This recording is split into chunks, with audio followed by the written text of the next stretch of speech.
guys?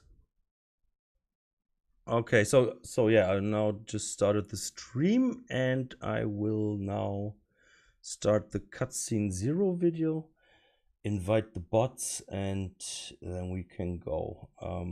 Is there anything then you want to know? Man-fools. They think they can smother my power beneath their holy stones. They fear you. They used to worship me.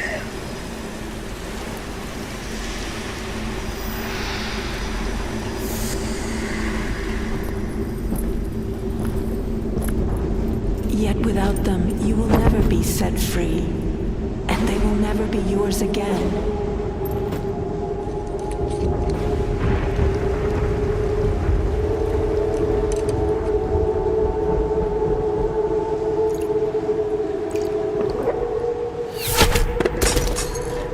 But there is one who may help. Your monk.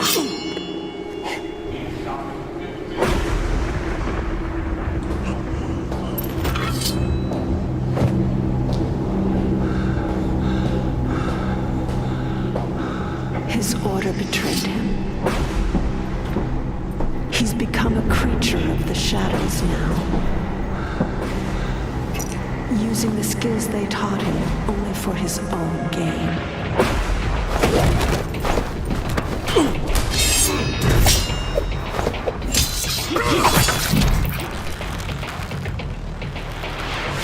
You would have this heathen criminal become my champion?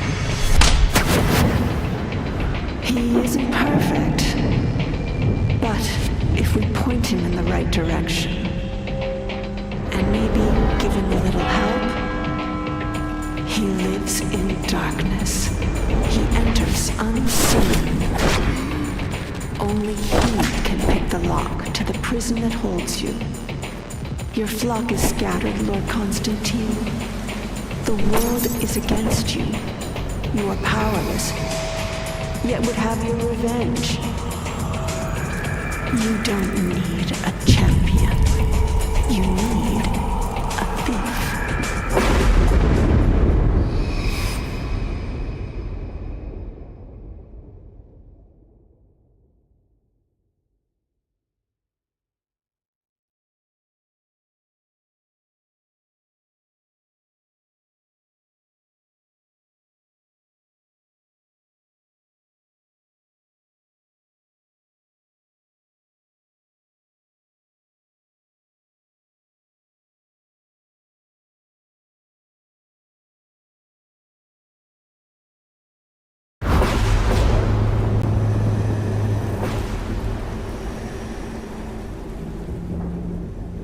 Welcome, fellow Taffers, to Inside at Last, the one and only thief-dedicated podcast.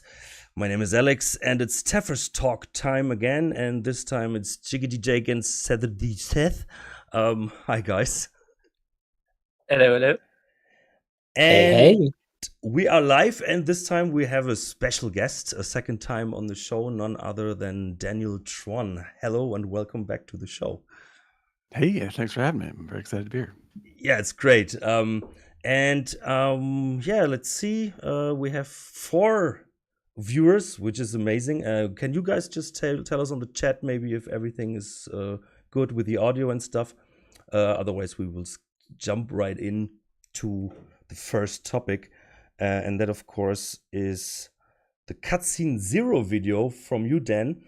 And I think the first question that pops up for everybody is like, how did this start? How did you come up with that? I continued to, after Looking Glass, I continued to make little animations in that style for myself, and so I kept on sort of kicking that around, and then eventually, I don't know. I just wanted to return to it. I love the setting of Thief so much, and everything we did for it, that I figured I'd give it another go, and started doing some concepts and city paintings and jazz like that, and doing small animations. And then it over time grew into an idea, and then decided to kick it into gear. So you came up with the idea, and how long ago was that? It was actually a while ago. I want to say it was six years ago or so. Okay. Yeah, I had begun working on it. Yeah, I began working on it in earnest about 5 or 6 years ago. And we had, we did this fairly, elaborate green screen shoot and all this stuff. But when we took the data from the green screen shoot and we were transposing it to computers to work on it, there was a major hard drive crash, and we lost an enormous amount of data, and we lost like 30% of what we shot. Oh, damn. And when you lose 30% of what you shoot, like, you're not losing a discrete 30%, like, oh, we lost all the shots where he's climbing the thing or something like that. Like, we lost like every 10th frame of all of the video. Okay. So like, Oh, it makes almost everything pretty useless. So like, we lost 30% actually means we lost about 70% of what we had shot in terms of shots. And it took a while even to get, scrape the old hard drive for data, and that cost a lot of money and all this stuff. So it just sort of sat in limbo for a long time. I didn't know what to do with it. I was like, it was pretty depressing. We had a much longer kind of thing planned out. But the editor, Dave Bryant, eventually took the footage and sort of reconstructed it into something that kind of worked, and showed it to me. And he's like, I think we can, if we just get a little extra stuff, then we can fill this out again, and it's gonna work.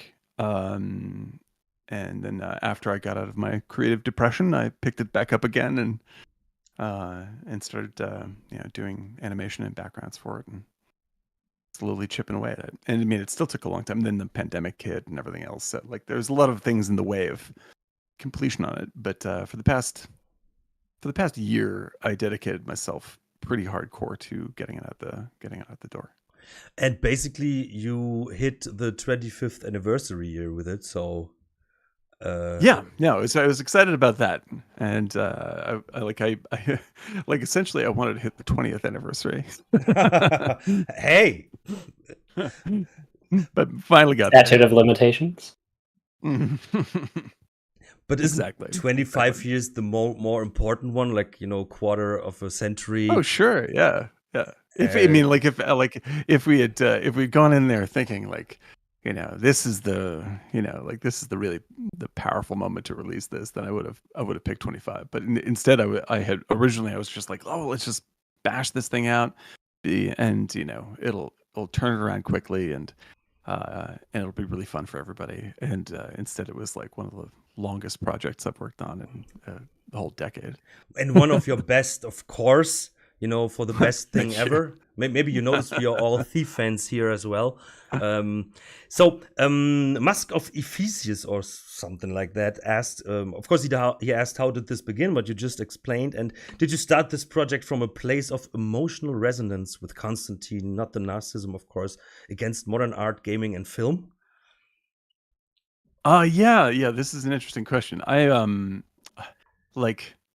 There are projects that I start like that, how can I say it? Like, if I have if there's something I really want to say and I'm really fired up about something, and I have like some, political statement I want to make or something like that, like, I do get kicked off on projects like with that in mind. But really the root of this is just like, Thief is one of my favorite experiences in my whole life. And it's just something I'm in love with. I love the work we did on the world building, and it's always just sort of like floating in the back of my mind.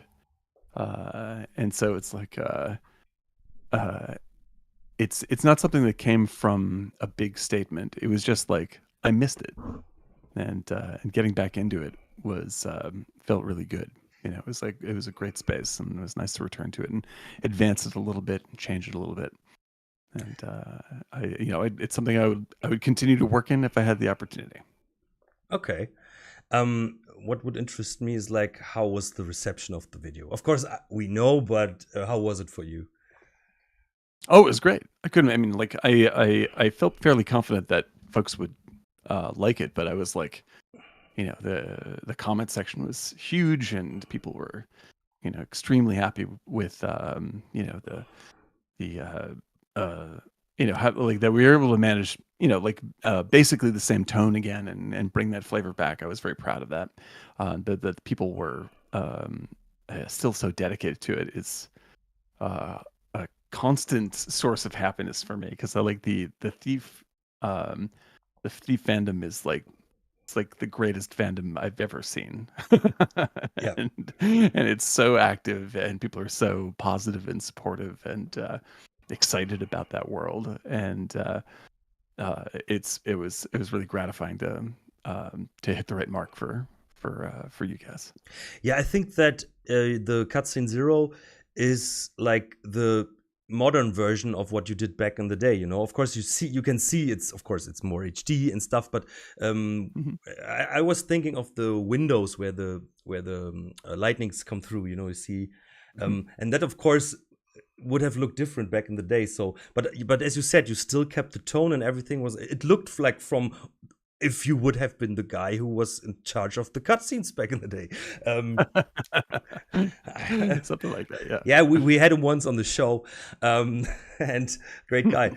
No, and yeah, I think what is really amazing, that this community, of course, is still active and very supportive. I think there are some articles online of the best communities online. Thief is always mentioned. It's one of the friendliest. And I think when a small community from a game that was never as successful as it should have been, then we get something from one of the guys who worked on the original games. I think it's like, we will still be seen, It's oh man, well, we get something from you guys all the time. I mean, it's just like when we see like new missions and all the stuff being made. I'm just like, I talk about with all the old LG crew. It's just like, it's so. I mean, it's better to have. I mean, how can I say it? Like, it feels even better to have a strong fandom for something that was basically a bomb. Like, the bomb when it came out. Yeah. And all these years later, people still be psyched about it. It's like, it's really it creatively energizes you. It's like, it's really amazing. And there's like new generations of Thief fans, like people that weren't even around when it came out, or at least weren't playing video games. It's It's interesting. validation. It's validation that in spite of the bomb, you were making the right decisions, right? Exactly. It was really, it feels really good, and I feel like because like when I've since gone on to work in movies, and I make my own stuff. But when we were at Looking Glass, we didn't know, like, nobody knew that we were part of this sort of like pseudo legendary thing, but that's, there's just no way to know that. And I mean, I knew that I was working with incredible people, but I sort of, I was like 25 years old, so I just assumed this is how it was.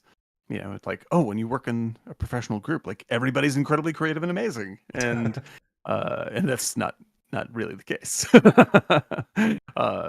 And so, over time, to see that recognized it's powerful to me, and really shows how lucky I was to be a part of that crew when it was around, because that's to be in with a group like that.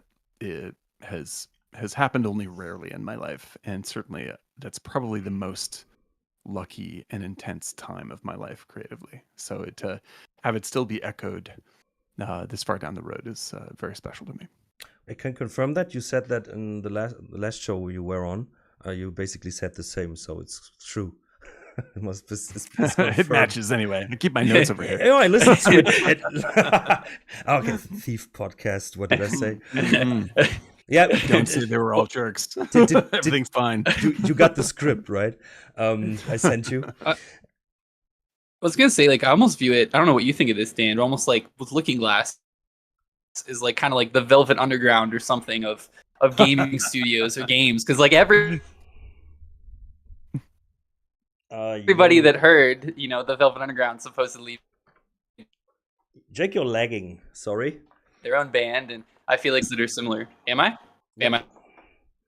lagging? Yep. Well, I got the idea of it though. I mean, like, and also I'm a Gosh. giant fan of the like it'd be like like Velvet Underground and like that entire. This is the kind of stuff that I still listen to this stuff, but like that's the kind of stuff we were listening to. So like it feels much of the same mode. I mean, like I would never say that like I don't know if like qualitatively we're on the same super genius level as that, but like I definitely love the underground flavor. Sacrilegious, yeah.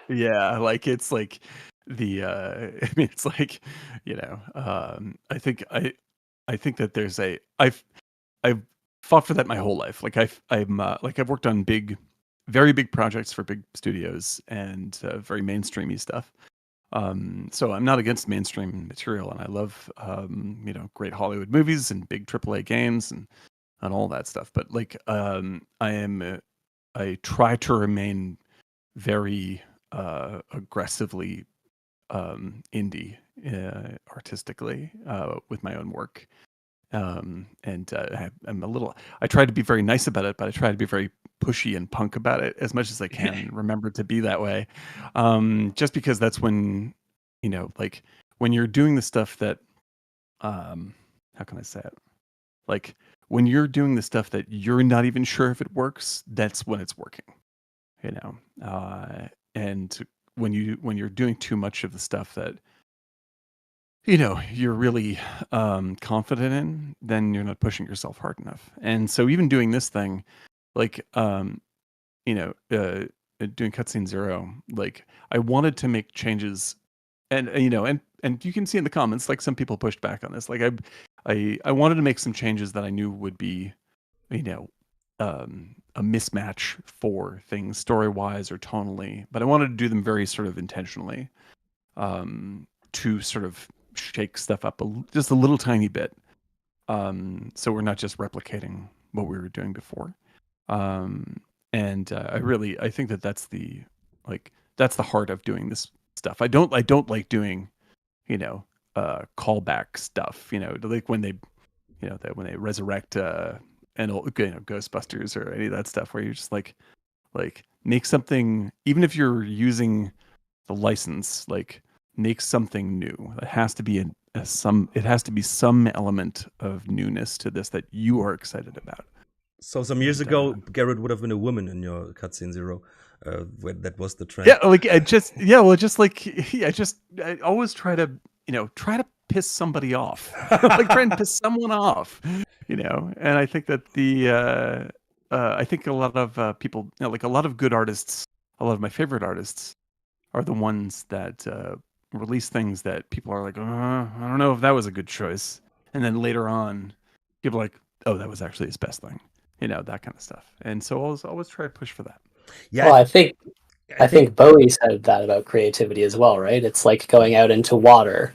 When you get to the point where you have to start swimming and you're not entirely sure if you're doing it right or doing it wrong, that's creativity. So, and I'm a huge, like, Bowie is a total hero for me artistically, and like he also said this thing that really, really stuck with me. He's like, there are two David Bowies, right? There's essentially artist David Bowie, who is always trying to cut new ground, and then there's business David Bowie, who's in charge of selling that art. And you should never mix those two people ever. Like, if you really want to do well and support yourself as an artist, like you can't mess with what makes your work satisfying. You can't turn that into a business. I think that shows, like, whenever like a musician goes for something, oh, this worked once, and then they try to go that route. Right. Basically, the fans will notice, I think, and yeah, it wouldn't work. Or I remember when I was making music, sometimes you were like, oh, this might be a hit, and then there was another song where you're like, I don't want to put that on my album, but this actually was then the way more beloved song. than the one you thought of. Oh, this will be the thing everybody would like. Yeah, but that's the great thing about art. It's like the reception is very interesting often. So I go on with Musk of Ephesus. They ask, this is the first time Garrett has been portrayed by a visible live actor. The audience reception has seemed very accepting and positive. Would you consider this the likeliest avenue a feature film should take? That's what I would do. Yeah. Like, like, this is one of the limitations of when we originally made the cutscenes, is like, I would have liked to have shot actors and let them act when we were doing those, but the tech we had really didn't support it. Like, it just didn't flow correctly. It looked a little bit too like the video was just too cheap. So we ended up that's when we ended up like doing the silhouette thing, like the complete silhouettes was more of the result of a technical limitation at first. And then we designed around that fact. We're like, well, we were hoping to shoot it like a regular movie, because in like Looking Glass had already done, I didn't have anything to do with the production of the videos, but like they'd already done like FMV stuff for Terra Nova and jazz like that. And so the initial thought was to go that direction, but just in terms of experimentation, it didn't match with like the After Effects animated art was very successful. But once you dropped video into it, it didn't really play right. So we were forced into the what turned out to be very iconic with lots of silhouette work, right? But so this time around, that was one of the things I was like, I think this might, if this doesn't turn out well, people won't like it. And by showing Garrett and like having it really be much more of like, this is a movie. But I don't know. I think that like the story was so isolated to him, and like Victoria is still in her sort of visual effectsy realm. That if we just do him and the guard, then we can create a little world that works as long as we're really attentive to it. And it will, and the visuals will match up. It'll still have that sort of like pseudo real feeling, that stylized feeling. But I don't think we're going to break the tension between those elements. And I think that worked out. I think people ultimately liked it a lot. But it was one of the, because I just didn't want to do more animating more Garrett faces. I wanted to try to get like push it up to a different kind of movie experience. And I happen to have access to like one of my favorite people to work with, Mike Faraday, who plays Garrett in this. He's also in my movie Spoiler, and I've worked with him on a million other things. And he's such a terrific actor. I couldn't just ask him to do silhouette stuff. Like he's too good. So that's just where we ended up. I actually, like, coming into this, my comment was going to be that I think the like rotoscoped silhouettes were very interesting at a time when like Command and Conquer was entirely FMV, right? Sure. And so seeing them, I always thought of things like there's a really cool panning shot in Gilda where one of the characters is holding a cigarette, and it's just very reminiscent of like 1930s, 1940s right. Yeah. lighting. You're exactly right. It's total noir. And for anyone who doesn't know, I also co-host a film podcast, and I'm about as big a movie nerd as you could possibly ask for. So yeah, the 30s through like basically like German expressionism through like late period noir in the 50s for American film is a massive source for Thief visually. Absolutely. It's a bit like this chamber game style, right?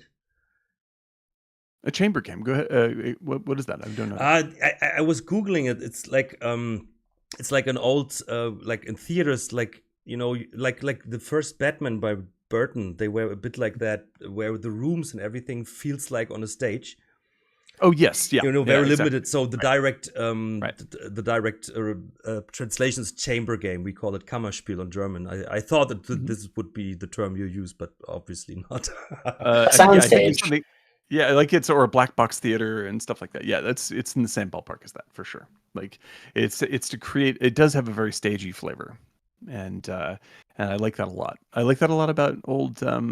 Actually, what I really love is the crossover between the stagey studio look and realism that you find in things like The Third Man. Like The Third Man was a key influence on this on that stuff, and because they went and shot all this beautiful post-war stuff in Vienna, and they find ways to carry the studio flavor of the interiors into the real world of the exterior locations, and it makes them hyper real. It's really, really beautiful. Yeah, all the long shots with the silhouettes against buildings and stuff, and the Dutch angles. I very much see that. Fantastic. It's fantastic. That is one of my all-time favorite movies, and it really, if there's any movie that captures what the Thief vibe is that isn't Thief, it's The Third Man. Okay, I will have to check that out. Yeah, it's a really sort of desperate, beautiful, interesting setting. But what I wanted to say is, because you were mentioning you didn't have the technology, so you had to go with the silhouette stuff. I actually thought it was amazing, and when I saw your cutscene 0 now, it was a bit strange to me, like, you know, that 25-year-old thief fan or 25-year thief fan, like, to see his face suddenly in a you know, in a lively manner. And what Thesis also asked, did you work closely with the actors to portray the characters in a way familiar to the early cutscenes? With Mike, like I showed him the cutscenes, and we talked about it. I mean, we've been friends for a long time, so he was very aware of it. And Mike is very much like, he is his great strength as an actor is like the big difference between stage acting and film acting. I'm sure everybody knows this, but just to sort of tease it out, is like stage acting, you have to control, like, you have to be big and you have to pitch, for the back row, and trying to sculpt a believable performance when you're basically yelling is very difficult, right? And a lot of actors are still trained with that kind of melodramatic incentive. When you're shooting film, like, the camera is like right in your face, like it's right there, and so everything you do is giant on the screen. Like the smallest things are gargantuan. Like you smile and it's like your cheek moves 3 feet across the screen, And Mike is a genius at understanding the scale of his performance, and it maps really, really well to a character like Garrett, who's trying to contain his feeling all the time. Like, he's trying not to show you what he feels. And I think that the best representations of emotion on film are ones where the actor is feeling it and trying to guard it, not trying to deliver it. Because, like, you want that feeling to happen in the audience, not on screen. Like, I always said, when people are crying for camera, like, it's not the direction is don't cry as hard as you can. The direction is do your very best not to cry. And if you can do that, then the audience will do the crying for you. And so Mike, I've long thought of Mike as a perfect Garrett, for years before we even did this. And that he was available was like a tremendous thing for me. I have one question, because I just saw the shot. Maybe I can pause it at that point where his face gets hit. His face suddenly changes. Is that his movement, or is that something you did in the post production? Oh, when the guy punches him? Yeah, right. Yeah, yeah, like that. Like, this was another of those things where, like, I had to figure out a way out of the hole, because, like, the footage of him actually being punched didn't exist, and so I had to find a way to animate that in After Effects so that it would work. So I kept it very, very quick, and it's all a bunch of distorts. Yeah. And I think it works. But yeah, no, you're right. It's like if you look at it, you're like, that's a little wild. There it Like was. that's there. Yeah. I just tried to pause it, but I can't pause it at the right Oh yeah, no, time. Yeah, I caught that too. Yeah, There. I would. yeah. But Like I think you've seen it. yeah, that's a solve. That That's was just how gonna it be. goes. That was going to be one of my questions, actually. I was going to ask if you were still using After Effects and like Yeah, absolutely. Yeah. how your Yeah. opinion of it has maybe changed or stayed the same over the years. I'm curious. Well, it's like After Effects always has the same problems that After Effects has, and there are better programs to do a lot of what it does. But there is something very kit bashy and I don't know. It's like I, it's it's there's a phrase for it, but it's like it's so kind of janky all the time that it keeps me sharp. Like you have to think your way around the tool. Like it does a lot of stuff. It's a great program. But it comes just to the edge of doing the thing you want to do, and you're like, well, that's not quite doing it. And I need to figure it out anyway. And it makes you think about it. And then you come up with better solutions. And so I like having things that don't quite solve all of my problems, I guess. Yeah. Maybe that's just I'm an old man, but No, limitations definitely inspire creativity. I can understand that. Yeah, I think that was actually back in the days always the case with games, and I think they had to find solutions. But sometimes those solutions led to amazing decisions that actually were commitment to the bigger thing. Yeah, well, I think that this is actually switch that out. It's like I think that I spend a lot of time thinking about, and I don't want to derail it into a different conversation, but I think about AI art a lot, right? And unlike many of my friends, I am not anti-AI art. I just think that you have to learn to control it. You can't just let it do all the work for you. Like it always has to be a tool. And one of the great problems generally with great visual effects tools or anything that sort of does a bunch of stuff for you is that it gives you the opportunity to be a little lazy in terms of like the discipline of figuring out exactly what you want to see.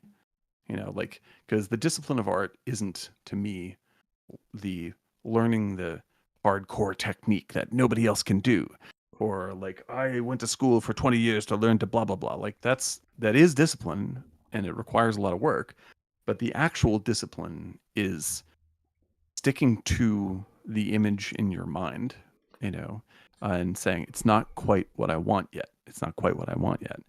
And when things solve a lot of stuff for you, sometimes they provide you with answers that you never would have thought of, and those are great, but you still have to have discipline about that.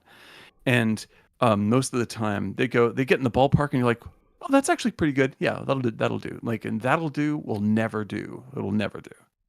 Yep. And so like that's the stuff that like and they like, you look at like Jen Roboto Lesser's work, who's like one of my great, like, I'm so lucky to have worked with the people I worked with on Thief, because they taught me how to be an artist, and especially Jen and Terry and Eric and Josh and these folks, like they were real artists before I really knew how to practice as an artist, and they they set an example of how to meet your own standards for me. That was it's the best thing I've ever learned and the most useful thing I've ever learned. So you were lucky that this was one of your early gigs after painting for cardboards and after the golf game, Exactly. that this happened to you very, very early in your career. Yep, absolutely. And I'm blessed to still know all these people. They're incredible artists, incredible at what they do, and they're all very kind, good people also. How was the reception from your old folks about the video?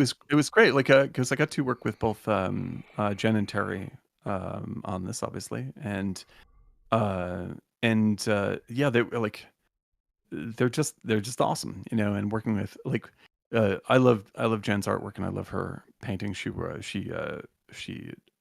does beautiful fantasy painting now, and so you can see for anyone who doesn't know, like there's a painting on the wall in the movie, which is one of her paintings, and I asked her if I could use that for this shot, and she was super helpful, super psyched, and she was extremely happy with the final product. And it's hard for me to be more proud than that. So, and of course, just working with Terry, like she's like, I'm convinced that if I was unable to get Terry, like people would have been really mad about this thing. Oh, think of the Stephen Russell exchange. Yeah, exactly. Yeah, but this was not official. I think that people would have understood it on a different level. But were you just saying like having the rights to use that? On the chat, Delia Ledo asked, were there any copyright challenges to overcome? I was thinking that as well. I guess we'll see. Yeah, the logo. Like I mean, this is done purely out of love for the thing, and it's absolutely at the pleasure of the rights holders. And if they ever do not want it up here, then I will take it down. Like that's the deal I made. I made this, and we all made this because we're in love with the story and the world. And but we don't own it. We don't own anything in it. So it's theirs to ask to be removed. I hope that they don't. I hope that they love it, and I hope that they feel that it is a value add to the license. But we did it 100% because we wanted to, and we have absolutely no right to do it. You're lucky that you are in the USA because you have not so hard laws about that. Because in Germany, for example, you could be taken down immediately. Oh sure, because and if these guys ask us to take it down, we'll take it down just like that. Like we don't want to interfere with anybody else's business or anything like that. This is simply for a celebration of the stuff. Yeah, maybe someone has the files on his hard drive and will upload it somewhere else. Wink, wink. It's already on the Internet Archive. I put it up there the same day. Yeah. So I for posterity, I thank you. Yeah. So, Jake, do you want to read Adrian 0451's comment from Germany? Yes. Am I coming across okay, or am I still robotic or delayed? Fine. I think you're okay. You said Adrian's? Yeah, the cat. Adrian the cat. Adrian says, I'm curious if there are going to be more of these, and whether this was inspired maybe by hope for a remaster / new entry in the series. I heard that the Thief franchise was bought by the Embracer Group. Oh, right. Yeah. Like, let's see. Like, I would obviously love to see more Thief in the world, and I would obviously love to be a part of it. And I know a lot of people in the comments, said, "Oh, this should be a show," and all that stuff. And I can't say that I didn't think of that while I was making this. I mean, sure, I would love this to, like if this inspired the powers that be to investigate that opportunity, and I'm 100% for it. Like I think that I don't know how Embracer Group feels about anything. No, nobody knows. Nobody knows. But like they're obviously a very giant successful outfit, and they probably don't need advice from me. But Thief is one of the the incredibly long-standing support that it has had shows you that there's this could be just as like you could turn this into something far more successful than it ever was, and have a fan base that's more dedicated than anything. Like it seems in terms of like, if they wanted to go ahead and make some more stuff, it would be a smart move, and you could do great work. I think that's the problem, because if you want to make more out of it, you have to change a lot, and then the old fans will hate it, of course. Well, yeah. This is where the art comes in, right? This is where the being an artist comes in, and so I'm not against new stuff. I'm totally pro new stuff, right? and new styles and being taking big risks. That's the whole point. But the difficulty, like, for instance, the way this thing looks, like, I've been in visual effects for 15, 16 years more, right? And I've worked on stuff like, Blade Runner 2049 and Infinity War and David Fincher films and stuff like this. Like, I am good friends with people who know how to do photo perfect visual effects, like utterly realistic, beautiful material. And one of them, David Bryant, worked on this. So we have the ability to make this look like something else. We had the ability to make this look like a CG rendered, photoreal looking experience. Why would I do that? Like, that's not what Thief is. Like, Thief is super stylized and leans on the same thing that, like, Cabinet of Dark Caligari leans on, which is like, yeah, the sets are cardboard cutouts, but they look amazing. Why would you change these things? You don't want to make that real. Like, stick to the intent always. And I think that that's where big companies will often go wrong, is that they think that, like, the way that something like this looks is a flaw as opposed to a choice. And like, there's stuff in there that is not by choice that I had to work my way around. Like, oh shit, we don't have the shot. We have to figure it out. That happens all the time. But you have to go in and commit to the vision that you have, not like say, well, audiences want them to be like, look like a real, look like the Mario movie or whatever it is. Like, you don't want that, so don't do that. Like, Thief should look like when what Limbo came out or something like that. Like, Limbo is a totally different style of game, but Limbo is a work of art. Inside is a work of art, and that's made by people who are like, I have this vision, I'm going to make it look exactly like this, and commit to that. And when you chase things that are very popular or looks that are very common, you're going to end up looking like everything else, and it's going to be boring. And so it's like in visual effects today. Like, I think that, and I'm sorry if I'm going on too long or complaining too much, but it's just like a podcast. It's fine. It's all about complaining for too long. But like, I think that visual effects in movies have hit a wall where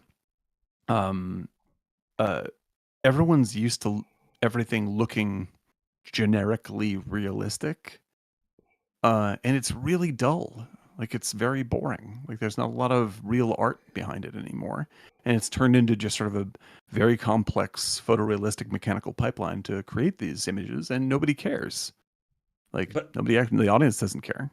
Yeah, I think that doesn't just go for Hollywood, it's also the games industry. But I think that the games industry has the pro that they have a indie scene that, can be very successful. And of course, I think that's like both ways. First of all, they had to stick out from the majority. So they had to be, I want to say artsy fartsy, you know what I mean? But sure. They have to stick out. Yeah, absolutely. Absolutely. And this actually was for the better of it in many cases. I think Limbo and Inside, or what is it? With the little children, with the big monsters that in the rain cape, the yellow one.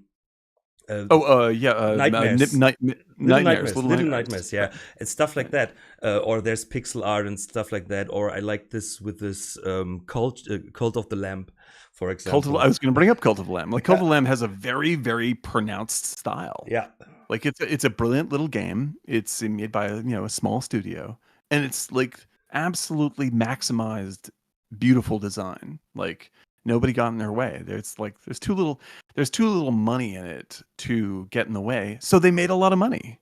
Yeah. Like, they came out with something that was really beautiful and it hit. Or even the newer Deus Ex games, they had also this very yellow black thing, so you could see there was an art decision and art direction Yes. that Yes. made it stand out a bit. And I think you need at least that, because I think in the AAA segment, you have to go for it a bit, because you have to track Yeah. to because the other thing is people are used to this realistic look, so many of them are like, oh, what is that? But I think it's coming back, because now we have like retro graphics are now PlayStation 1 style, and I think it's true. It's true. it repeats itself.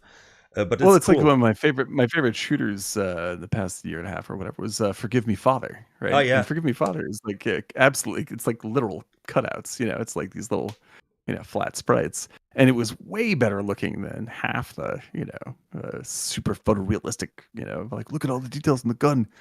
It had Just like it had identity to itself. it had identity, exactly.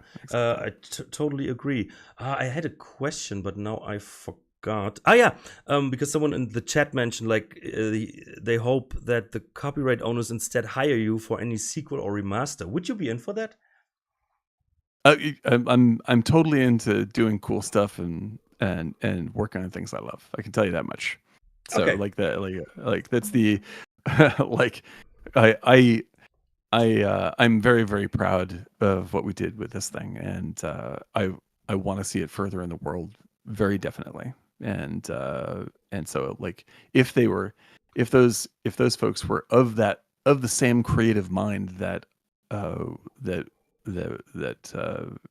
we were when we made the game, then that's a no-brainer. Like absolutely make it make it a Netflix show, whatever you want to do, man. Like, but make it good and cool. But if you would Like, be in that's charge, the please whole hire Dominus for this. I think he would be a great Oh my addition. god! Instantaneously. I think He's the first. Like he's the first person to go to. Like without don't go to me. Go to him. Like he knows the Thief vibe better than I do. Easily, he's the one who's done more work to advance it in the past 20 years than me. He's up for it. He just said in the chat.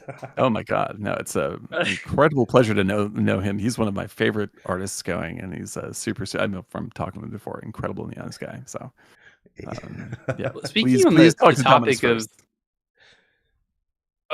speaking on the topic of a Thief, perhaps movie or television show, there was a rumor I think a while ago that I think during like the Eidos era, perhaps that there was something in the works. I don't know if true or anything about that, or I had heard that somebody was trying to like option Thief. This was like years ago. I'm not sure if that was just like I'd heard speculation or how those things get started. Yeah, I'd heard the same thing. Nobody ever talked to any of us about it, so we don't know. I'd heard it through, I think it was the company who made like the Hitman movie or something like that had gotten a hold of it, so like there's people out there who are interested in doing that. I think that's terrific. I just for the most part I think that people that like I don't want to be mean. I just want to say like I think that most of the people who have tried to interact with that license to do other kinds of media, like they think about it as like, oh, this is a famous old title. We can leverage that title's value to make some more money. And that's not the way to go about making something that works. That's not the way to go about making money. And I think that they, if they really want to make a movie out of it or anything like that, like you should want to make a movie out of it because you love it. Because you think this is great. I just saw a video some days ago where someone was asking the question why suddenly video game movies work, and they didn't in the past. And it was like because back in the days they didn't have respect for the original material, like the Super Mario Brothers movie and stuff like that. Sure. And now there are, I think now the nerds that grew up with that stuff, they are now in the position where they're in control of it. Yep. And Exactly. now I haven't seen the Mario movie yet, but I heard a lot of great things from it. And I think as a fan, you can really see. I watched an Easter egg clip where they cut everything together, which was like, whoa, or the Barbie movie, for example, I think, which is a great thing. And I think we are maybe shifting to a good thing now again. I think there was a lot of stuff like no, I agree. I agree. and now we Well, are at the point. like one of my favorite bits of media in a couple of years is Arcane for Netflix. And that's I was like, what, Arcane Studios? based off of what's it called, the MOBA, the famous League of MOBA. Legends, I think. League of Legends, yeah. Now, League of Legends is not my kind of game. It's like it's making a gazillion dollars and people love it, and that's fantastic. But like, if someone's like, "Oh, they made a League of Legends movie," I would have been like, "Okay." Like, I probably wouldn't have gone after it. I accidentally saw something from Arcane, didn't know that it was even related to League of Legends, and ended up watching it. I was like, "This is incredibly beautiful and well written." So the real key, I would go so far as to say fidelity to the source material. I appreciate it, but it's not actually the most important thing. The most important thing is to do a good job. Okay. It's easy. Like, make a good movie, and then you're 90% of the way there. And I think that they've avoided doing that because they can just, like the old Mario Brothers movie or something. They're just like, well, nerds will love it anyway. And so they don't spend a lot of money and they don't do a good job, and you end up with a bad movie. But Arcane one-step program. Yeah, do it right. That's my advice. I think Seth had a better quote from you. What was it? It'll do, won't do, or what you said. That was pretty cool. It'll do, will never do. Yeah, it'll do, will never do. Daniel THRON quote. But I think we are on the same page here. Aminil asked, greetings, first of all. Elegant shirt, Alex, yes. My question for Daniel, what do you think about the idea of a Thief TV series? Do you think that this format would work? I think we scratched that already, but maybe could you go a bit deeper? Like, what would be the pros you as an expert on movies and stuff would see? Like, I would think of a Thief TV series like in the same way that I would think of old, like, 30s and 40s radio shows.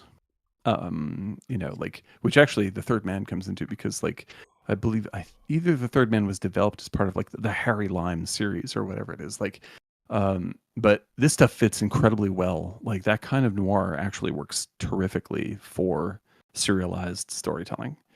And you can see this with Humphrey Bogart's movies, and or anything based off of what's his name, Red Dust. Raymond Chandler? Raymond Chandler, yeah. Like every single story is like a little discrete tale, and it hits a lot of the same notes.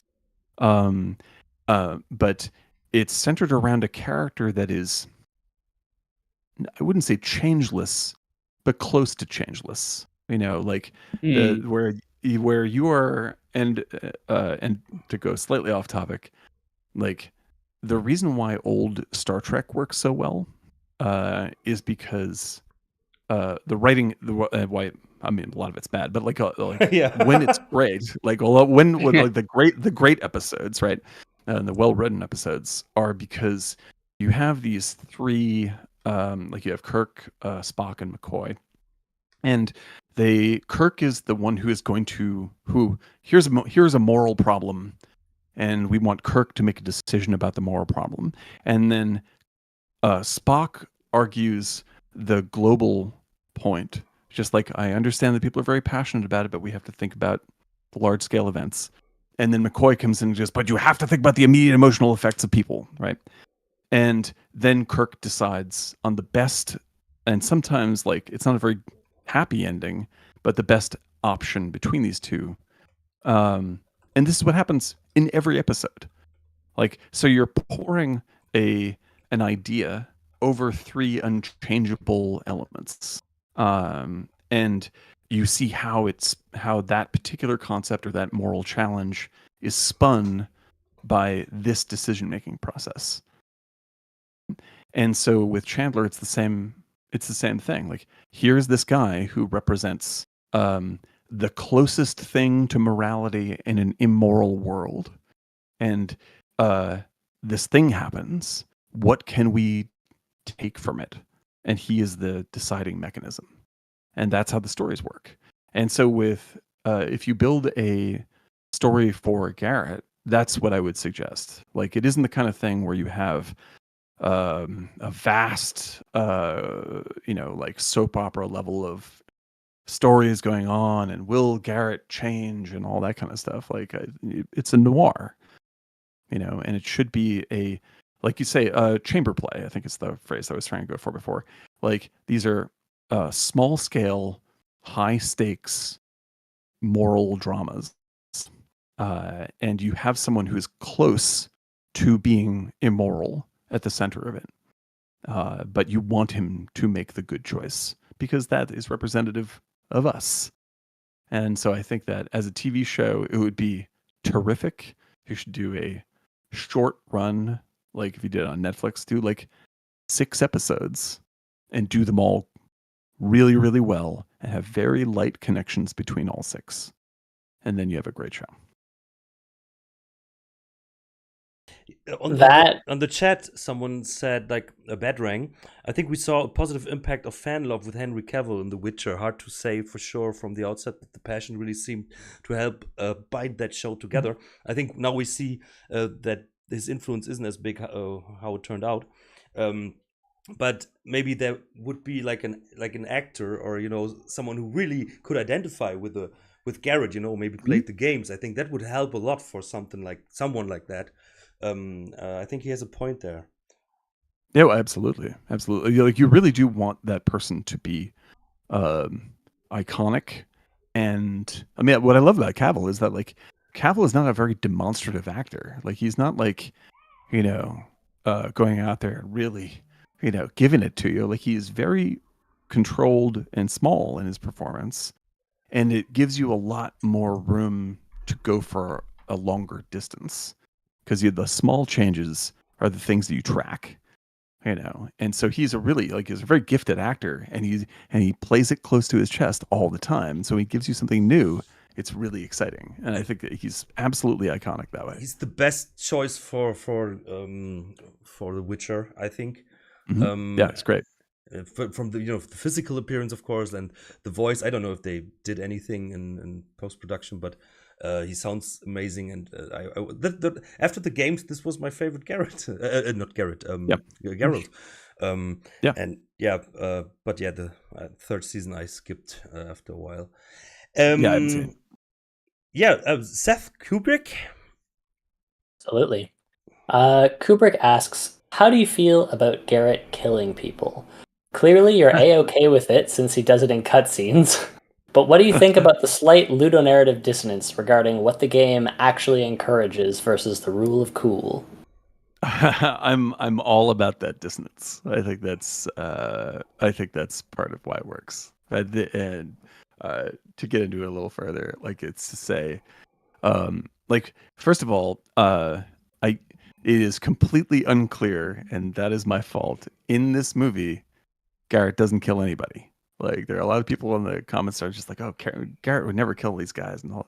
Like, he doesn't do a very good job. He's like, this is a terrible run. But if you look closely, he knocks everybody out, and he stabs that one guy in the shoulder, and then knocks him out.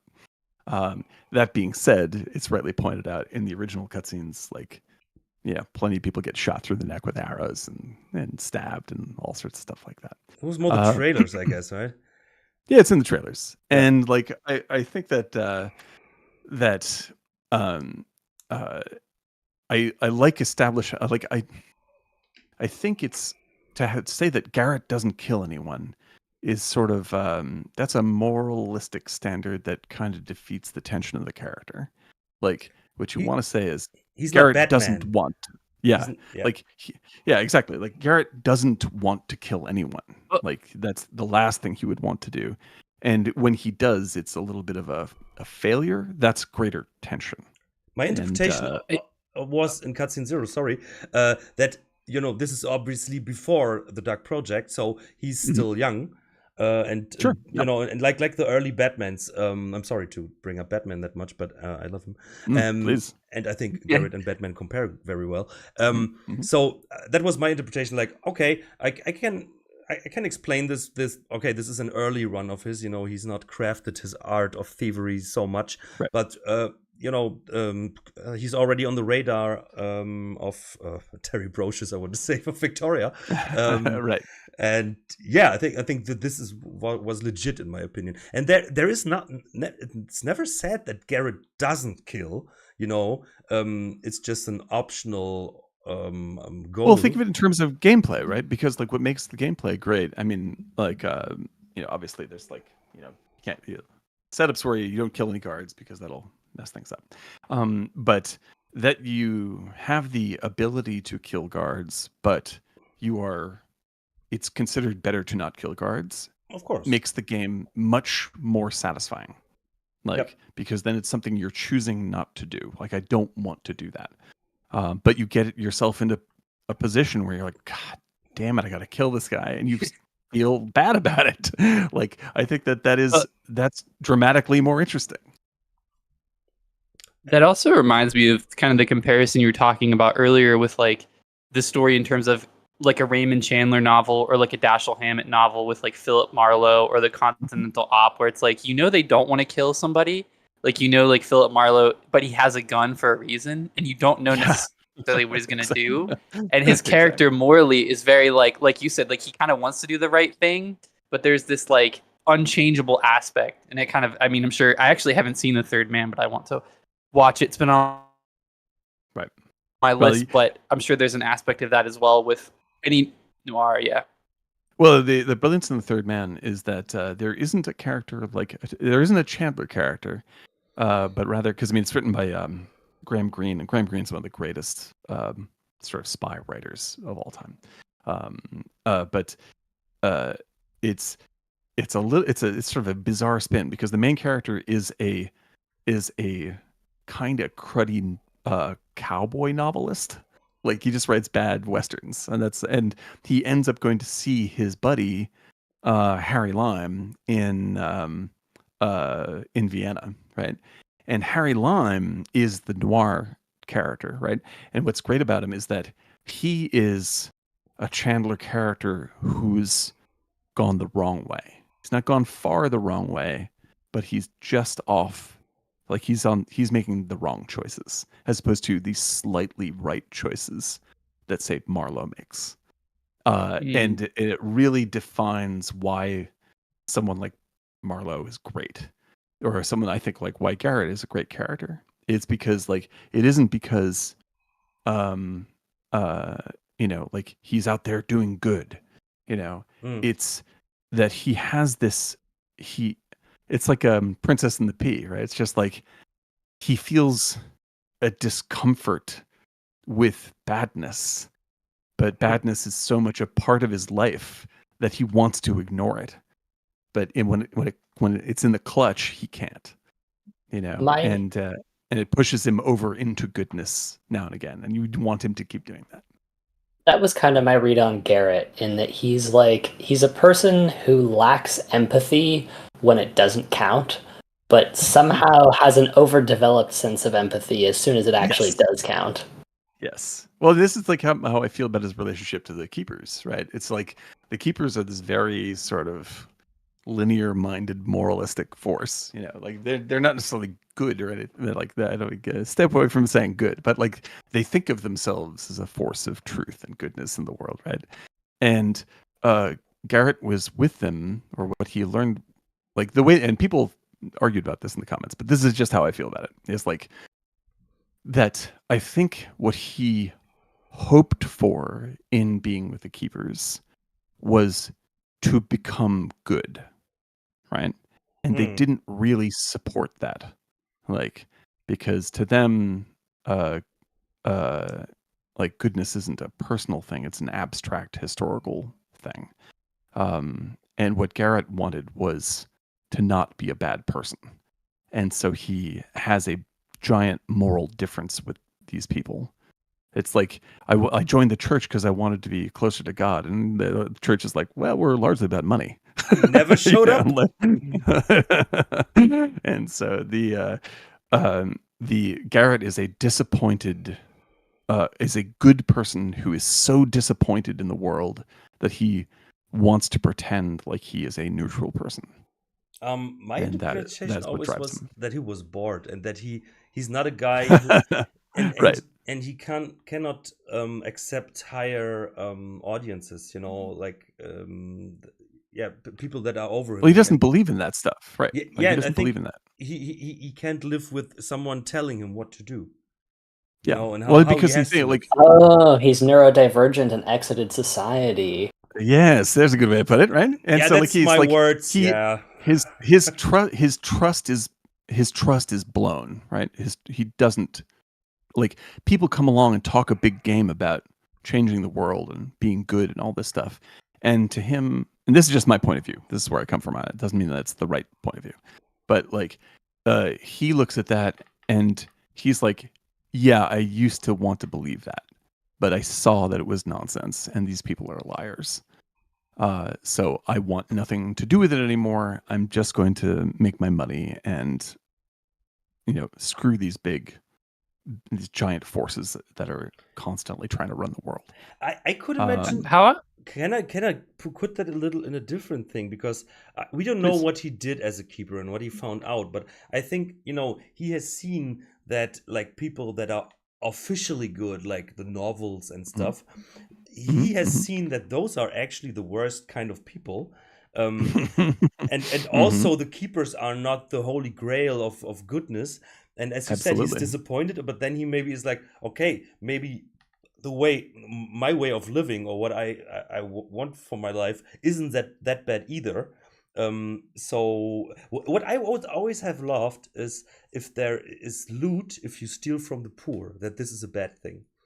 Because Yeah. that sometimes collides with me, where I'm like, there's like a pagan woman lying on the street sleeping on hay, and then there's like 2 coins next to her, and Garrett is like, oh yeah, I grabbed that, of course, and that always didn't work with Garrett for me. Yeah, no, because he's like he doesn't want to admit it, but he is a good person. Yeah. That's what it comes down to. And I think like if you were to compare Garrett and Batman, because I also love Batman, like Batman is about the frustration, to me, is about the frustration of the world trying to deal with badness. Like he's like, the world is absolutely terrible and no one's willing to do what is necessary to combat it. Right. So he is actually a very active, he's an active moral force. And where his internal conflict comes in is that it's against, like, what he is doing is against the law. So it's an ethical conflict with him, as opposed to like with Superman. All of Superman's conflicts are moral conflicts, and Batman's conflicts are ethical conflicts, right? And for Garrett, his conflict is that what he really believes in is Superman, but Superman is dead. Yeah. Like, and he can't, he's just like, this is a world where that source of moral goodness that I wish were true is simply not here. And so I have to act for myself only. But when moral choices come to him, he grudgingly acts morally because that's what he feels is right. Yep, and that's why the keepers can always use him as a vessel now and then, but they always give him the feeling like that he made the decision somehow. Yes, yes, exactly. I think he needs that for himself. Like, okay, nobody told me what to do, but they gave suggestions. I'm doing this myself. Yeah, right. Yeah. Yes, exactly. And then this is like his, the source of Garrett originally is Ken Levine, and Ken is obviously he loves this kind of storytelling very deeply. Yeah. And I think I think Garrett is one of the best, if not the best character in video game history in terms of what his potential is as a character. So I think that given, like, if he were to be given his day in terms of being a really popular, being in a movie, being in another game, anything like that, like he would become a Chandler scale character. It's only that there's not a lot of exposure for him. I think he's one of the most brilliantly written characters of all time in terms of video games. Totally agree. I think that for the Hitman, for example, had potential to be comparable, but I think they Mhm. didn't, go that way totally. Mhm. And I think that explains a lot why people didn't like the Garrett from the fourth game, because suddenly he wasn't the guy anymore. He was straight accepting. Oh Yeah, yeah, there's the new guy. yeah, Oh, absolutely. he And now has this yeah, like idea, and I do that. yeah, like I think that those guys, I know that they take a lot of heat for the choices they made in that game, but they really were trying to figure out, you know, um, a new way for this to work and to try to bring it to more people. And I think that the choices that they made, like they I like they didn't work, but they're very subtle things wrong. They're not big things that are wrong, it makes a big impact with people. It's like whether or not you like Philip Marlowe is like is just a little turn of character, and if you don't get it exactly right, it doesn't ring a bell for people. And so they tried very hard to do that, and I think that the game turned out good. But there's a reason why they didn't quite capture that one note. We don't say that here. I'm just saying. I defend those. I think they because I thought it was a very good game of its kind. It's an underrated game of its kind. But I do agree that they miss the element that people were attracted to. You said that in our last podcast with you. We had this discussion, and you were very positive about the game. I remember that, and it shivers me. But I understand. People have their feel. I mean, because I get it. That's what people that's the power of the effect of the original is Ken nailed it. Like he nailed it, and then when Tim and Dorian, everybody's writing for this. Like everybody's just everyone understands it, and everyone's in that groove together. But I can't underscore the subtlety of these choices is extremely important, and it's easy to miss. And so I try not to come down too hard on those guys for making what I thought was a really good game, and they just missed it by that much. Yeah, and you said it makes all the difference to everybody else. So if you change something perfect, then it isn't perfect anymore. It's a hard thing. What Dominus said, which I think is really interesting, he's using Sean Bean as a reference for Garrett when he's drawing. I won't agree. I never imagined. I like Bean. Bean's pretty good. Bean's a pretty good choice. I like Bean's got a great face. He's got a great face. And I actually think that Sean Bean would play Garrett very well, but he is not like a Sean Bean character that I've seen. I think Bean's a great actor, and he would totally do it right. The guy that I would he's too old, and he's not right for it in many other ways. But the person who has played closest to Garrett is Barry Pepper. You know who Barry Pepper is? I'm Googling it. Barry Pepper is the villain in the Coen brothers' True Grit. Oh. And so there's a lot of stuff immediately. Right. And he has this knack for playing bad guys that are you kind of see where they're coming from. He really lands this thing really nicely. And in True Grit, he's the only other person in True Grit outside of Jeff Bridges that respects the girl, who respects Maddie. He's the villain and he'll kill her for sure, but he sees what she is, and it's that little tiny touch that makes me go, man, in another world you'd be the hero here. And that's what I feel about Garrett. I think Leonardo DiCaprio would nail Garrett. No. Well, it's funny you say that, because just to advertise my friend Mike Faraday, who plays Garrett in this, his primary gig, you've seen Mike. Even if you've never played Thief, you have seen Mike, because Mike is Leonardo DiCaprio's stand-in, and you've seen him in every single Leonardo DiCaprio movie in the past. So I am right. Interesting. Yes. That's so funny. Very interesting. This is a really cool coincidence. Well, I actually had to.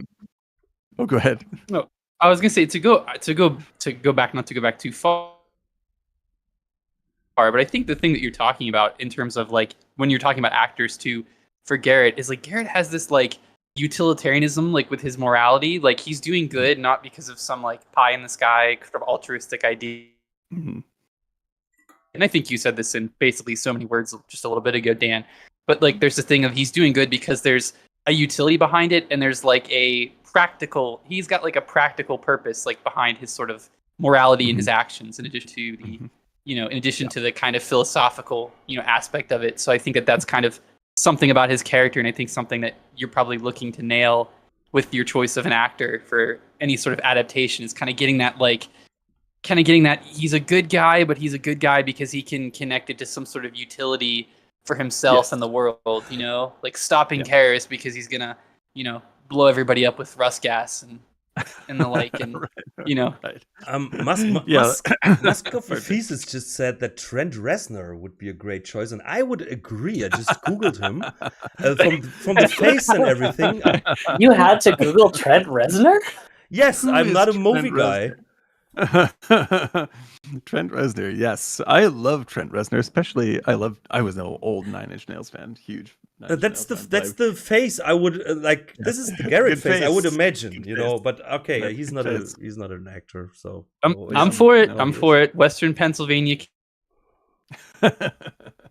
action. I'm for it as a Western Pennsylvania boy. I'm for another Western Pennsylvania man. Amen. I love it. Ooh, you Southern don't know who Gothic Trent there. Reznor is. He also is a great. He scores incredible. He wrote the score for Social Network and for Mank. And Girl with the Dragon Tattoo. Girl with the Dragon Tattoo. I only knew about Girl with the Dragon Tattoo, but not Mank, so I know what I'm watching later. Yep, I'm a giant Fincher fan, so I think LL Cool J should play Garrett. That's my all for it. Absolutely, I love LL. And always licking the lips, when he steals. Yep. He is terrific. LL is amazing. What if in the adaptation there's something that's when you can have some like. Jake, you're lagging again. Yeah, sorry, I missed what that was. What a cliffhanger. And some other people, something like that. I think that's it. I think it'd be perfect. Did I cut out? Oh no. Yeah. So can you repeat it? Oh, can you hear me now? Am I good? I hope so. Okay. I was saying maybe in the film you can have some decoy Garretts played by different actors. That's it. It could be like that Bob Dylan movie where they had Cate Blanchett playing Bob Dylan and everybody else. Yeah, we can just swap them out. It'd be a good idea. I mean, actually, like, really, if I were to cast, you brought up earlier, like having a female version of Garrett. I already have that cast in my mind, and that is yes, absolutely. And you're going to agree with me once I say it. It's Tilda Swinton. Tilda Swinton would destroy as Garrett. She would be perfect. If you see her in the remake of Suspiria, you'll agree with me. Or Orlando. Or Orlando, yeah, absolutely. Yeah, there's a way to do it. Absolutely, there's a way to do it. There's always a way to do it. And again, if it I have to go back to my earlier statement. If it pisses people off, that's the right direction. Jessica Chastain, she can do everything. I love her. She's great. Yeah, she's great. No, yeah, absolutely. I'm just dropping names here. But yeah. So Plutonia asked, this is not strictly related to Cutscene Zero, but if you were involved with the green screen filming of the silhouette scenes in the Thief cutscenes, do you remember what kind of props were used? Did people just wear regular clothes with some bed sheets as cloaks? And who played Garrett's silhouette in the cutscenes with Constantine hiring him? Yes, I directed all those, and yeah, if you saw the original footage, it would be like it'd be like crappy T-shirts and bed sheets and bits of plastic bottle, cut up and taped to people's hands for greaves. Yeah, it's as janky as you can possibly imagine. I swear to God. I think we had one sword, and it's everyone's sword. Every guard's sword is the same sword.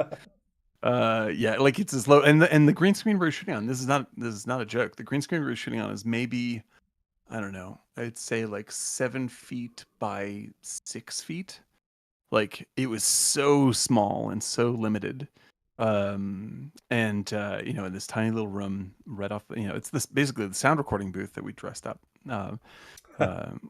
from Eric and Kamal. And so like all the actions had to be very minimal and all this kind of stuff. So it was pretty indie movie. I can tell you that. There's one silhouette where he's blackjacking, and you can see like that he swings like with the same enthusiasm the 3D model does. Oh yeah, exactly, dude. And I can tell you, when we were shooting cutscene 0, same thing. but did back in the days, did they know you were totally involved in that? As far as I got it, but did they know how funny it is? Oh yeah, it was totally goofball. We were just spending a Saturday. I mean, like, we're just a bunch of 25-year-old kids, like videotaping, like these complete. It looked like Mad Max. It was ridiculous. It was totally silly. But yeah, Garrett in almost all the time at least in the first 2 games is played by Josh Randall. And he was very patient with me. And sometimes you can see Josh. Josh is actually the base for the face of the box of Thief 1, I believe. So yeah, you see glimpses of him from time Nicolas to time. Cage for 2, right? Possibly Nicolas Cage for 2. Unconfirmed. No, last time we already said that, but you said who was the inspiration for the confirmed face on Thief 2 box art? Was it who was that? That is I'm gonna. It's a little vague. I'm gonna say it's a mix. It's a mix of folks.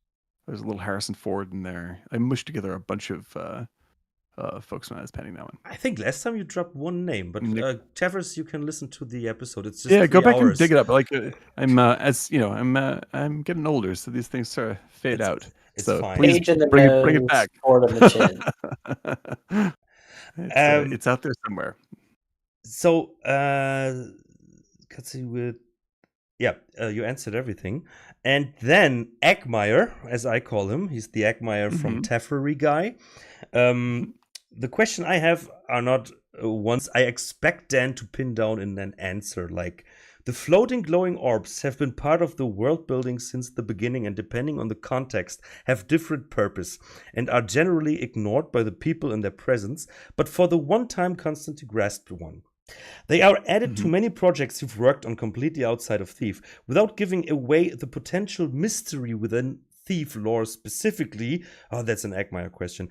Do they each have a story and or sentence in your mind, or are they really only for the mood and lighting, flavored according to context?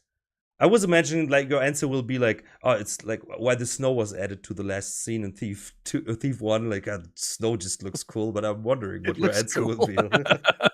The answer is the same. It looks cool. I've always used those things. I was imagining they're awesome. Yeah, like it's like all this stuff is like the like like anything. I mean, he's right to point out. Like I use those in a lot of my work. Like that's just a thing that I love, and whatever works to justify them being there, contextually or story wise, like go for it. That's the real answer. But like in terms of why they exist, is because they look great.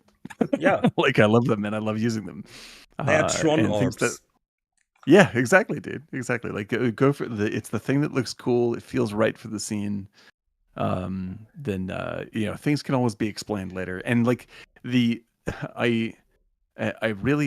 I'm sure I've talked about this before, but like in terms of storytelling, the thing, like, there's a lot of, in both movies and in games, you hear endless talk about like how best to world build and create a deep world that people really invest themselves in and fans really invest themselves in, and so an enormous amount of work goes into detailing every last part of what something is, and huge amounts of exposition to go into backstories and stuff like this, when the answer is the opposite.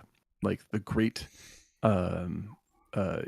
deep worlds that people love and bury themselves in are the ones that provide very few answers, and rather let the audience make up the answer themselves and do the storytelling themselves. and because it invites you to creatively participate in what you love, and that's why it becomes special to you. So if you watch like Blade Runner, even though it opens with an opening crawl, like after that gives you almost nothing to go on in terms of explaining the world or how it works. And people go infinitely far out of their way to create the story that connects the dots of the constellation that they fell in love with through that film. And we also discussed that this is a lot of why Thief fans are so involved into the whole story and the whole city, and because there are so many loose ends that you can fill out in your mind. You were the guys that did the work. Like this is it. This is why we love the Thief community so much, is because like you're as much a part of the storytelling of this world as we are. And like, this gives me we made this thing together. That's why it works. This gives me a great segue to our next topic, because this was all the questions from the Taffers. Thank you very much, guys. But Stan, you said that you would stick around for our next topic. Yeah, absolutely. Which is really cool, and that would be our favorite subtle storytelling. On Thief. And I don't know, Dan, do you have something on your mind that you remember that you really like from the originals, or maybe even fan missions? I don't know.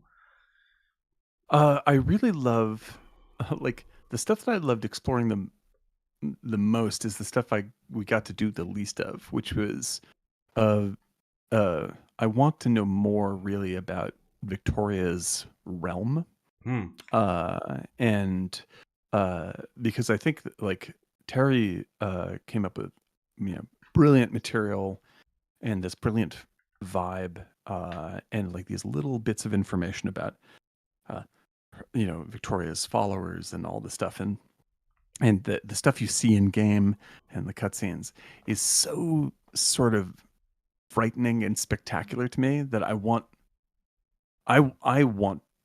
would set like an entire movie in that place. And those details, that like, that's what really hit for me. I'm just like, I would think about that stuff. I'm like, I could dig into that for a long, long time. And it was some of my favorite stuff to animate back in the day. So I would, that's something I feel is unexplored, but is my favorite little element of Thief. Is the time you spend in that realm is terrific. I was laughing the whole time. I had to try to be quiet because yours is really big, and I was thinking of the question, and then I remembered a fan mission, and you all guys know when you enter a room and there's a woman standing, very often you hear the quote, "Is that you, Cavill?" Yep. And then in one fan mission, I don't remember the name of it, maybe the Taffers can help. It was a city mission, and at one place you could enter a post office. And there were letters, sorted for delivering.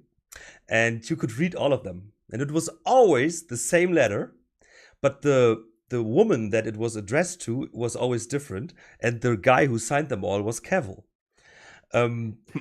Which I thought was so amazing, because this little quote, someone thought about it like, okay, who's this Cavill guy, and why are all the women asking if it's him? and I was stumbling upon it. I was like, oh no, you could read all the letters, and it's so much to read now. And then I was like, okay, it's always the same, but it's, hey Marie, blah blah blah, Cavill. Hey Stacy, blah blah blah, Cavill. I think that was so cool. It's not original from the original games, but I love that. And I love to see how you have this huge thing, like Victoria and how her lair looks and everything, and I have this little spot, tiny thing. It's perfect. It's a perfect example, man. That's incredible. It shows how great the world is, like how so much you could think of. Sorry. Oh, no, like, I think that like there's something, and like I think Thief explores it really well, and there are a couple of games. It's like I think you can, and this fits the noir thing particularly well, is when you tell a great little story in these ancillary notes. Like you have what's it called, when you write when a novel is composed entirely of letters, it's called a something novel. I can't think of the word, but it's such a great way to discover a little story, and it's basically free because it's text. Yeah. You know, and like Dorian Hart was incredible at this kind of stuff. These little tiny, you know, romances and stuff that if you really paid attention to it, they're like they're literal all over the place. Yep. And I think today you could even do a deeper, bigger job with that. You know, it's like with, you know, there are a couple of indie games that are exclusively built around that mechanism, and you could easily make that a real part of Thief in an even deeper way. What was that game where it's like the instant messenger? You know, where you are gone to college and stuff. Or, Yeah, exactly. Yeah, exactly. Or the shoot. There's actually a horror game out right now. It's the one in World War One where you're underground and Amnesia. Is it the Amnesia sequel? Yes, Yeah, that's the Amnesia sequel. And then I haven't played it, but I saw a long review of it, and it has a lot of that stuff going on. And I'm like, just like, man, I could play that stuff for hours. That's like a whole mini game unto itself. It's incredible. Oh, but Seth, what is your favorite subtle storytelling in the Thief games? Well, I can't piggyback off the epistolary gaming genre, but Epistolary, thank you, Seth. That's the word. Very welcome. I gotta say, my favorite is the Benny and Benny's friend dialogues that Yeah. terminate with that last dialogue between them in I can't remember if it's Masks or sequel, but they are meeting on the balcony. And Benny's friend he goes on a litany of all the times the jobs have gone wrong for he and Benny, and that he just believes Benny is like unlucky and bringing all this bad stuff down on him. I think that's my favorite, in that like it's such a callback to the previous games, right? And it's voiced by Dan. I think that's one of my It's surprise. the angry guard. It's that it was you. Yep.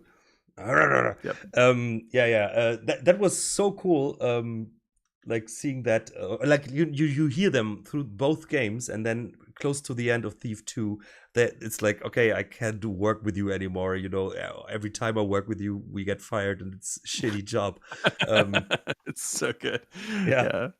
Because that's like the you know, that's a classic Shakespeare style stuff. It's just like the character, the two characters, you know, it's like the two lowly soldiers off to the side that are commenting. Rosencrantz and Guildenstern. Rosencrantz and Guildenstern, you know, like, you know, you see it in Kurosawa's movies as well, like these little sort of like little dudes that are making big pronouncements about the story, even though they have nothing to do with anything. It's very funny.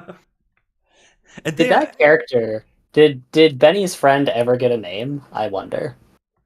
I don't know. I don't remember. That's okay. I was just curious. Eckmeyer is not here today. He would have immediate answers. But This is Jake, true. Jake, what is your favorite subtle storytelling? Yeah, so I think that my favorite, if you can hear me, my favorite is probably just like how magic and things of like that nature are handled in Thief. How it's never explained, and it's kind of feels like magic you imagine would be, where it's kind of dangerous and kind of the rules aren't clear. I always love that with fantasy. I don't like it when there's kind of like an explanation or it's too scientific with the magic. So I like in Thief how it's kind of abstract and very like dangerous. It's like Agreed. Dominus came up the with keeper stuff as well. I really enjoy that touch. Dominus once came up with that term magitech. I remember that. Right. Because some of the lamps, they also seem a bit magical sometimes. Yeah, but that's also something. It's never over explained. It's just there, and somehow it works. The Bumblesons is also a really cool side story. There's so much to explore in Thief. Aren't there even Hemorrhoids that have a story? Well, what I really love about all those, like, they're so, like, some of them are so sort of, and I mean this in a completely positive way, like, they're so pleasantly goofy. Yeah. Like, they're kind of cartoonish, and it's so in contrast to the darkness and grittiness of the larger story that it really it makes it it's sort of like this little commentary on how self-serious the world is that I absolutely love. I think it's that's the part of the grease that makes the gears turn in that setting. It's really terrific. That's what I said for many times on the podcast, that I think that the decision to have those goofy characters actually makes, it's, as you said, it's like a commentary, and it lets you feel like, okay, there's different stuff also in the world, and those guys are also thinking about stuff. You get the introduction in Baffert's Manor with the guards inside and outside thing, which is also you and Benny. So yeah, that's so great. It's the first or the second guard conversation you are hearing, and then you hear them in Thief 2 at the very almost last mission. It's such great stuff. Oh, it's terrific. Yeah, like we're having like there's a big romance between two characters. I can't remember what their names were.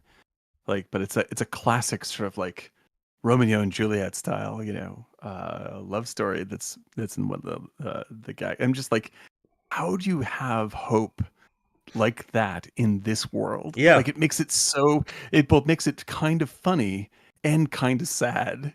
Like you're just like, you poor naive slobs think that this romance is going to work somehow in this horribly gritty world.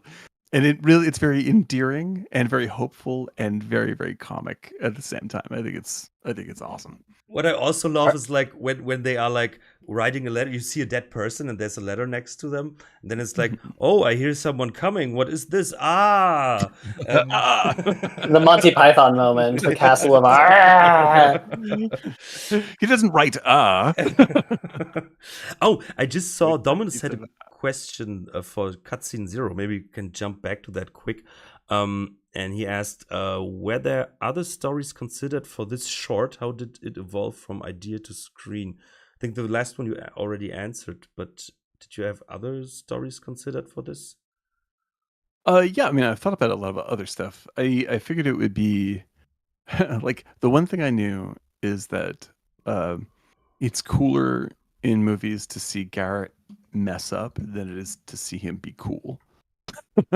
Like it provides more tension if something is going wrong, and so that was the initial thing. It's like here's a botched situation, and out of that, like once I was like, oh, we should, once we started to frame it as like this is a prequel to the first game, then it, as you brought it before, like it's like you want to see him be a little less skilled and a little bit more on edge, as because it's part of what's luring you into the story, that like Victoria sees something in this guy that we don't necessarily see, and I really like that as a lead, because it played into the tension that I wanted to show off, and it set up really nicely as a way to lead into where the story is at, because I think that if you're going to do prequel stuff or sequel stuff, like it should always be in dialogue with whatever the perception is of the character, from the primary story. So when you look at the movie Solo they made there for Star Wars, like I don't think Solo is that bad a movie. I think it's a pretty good movie, but like they missed a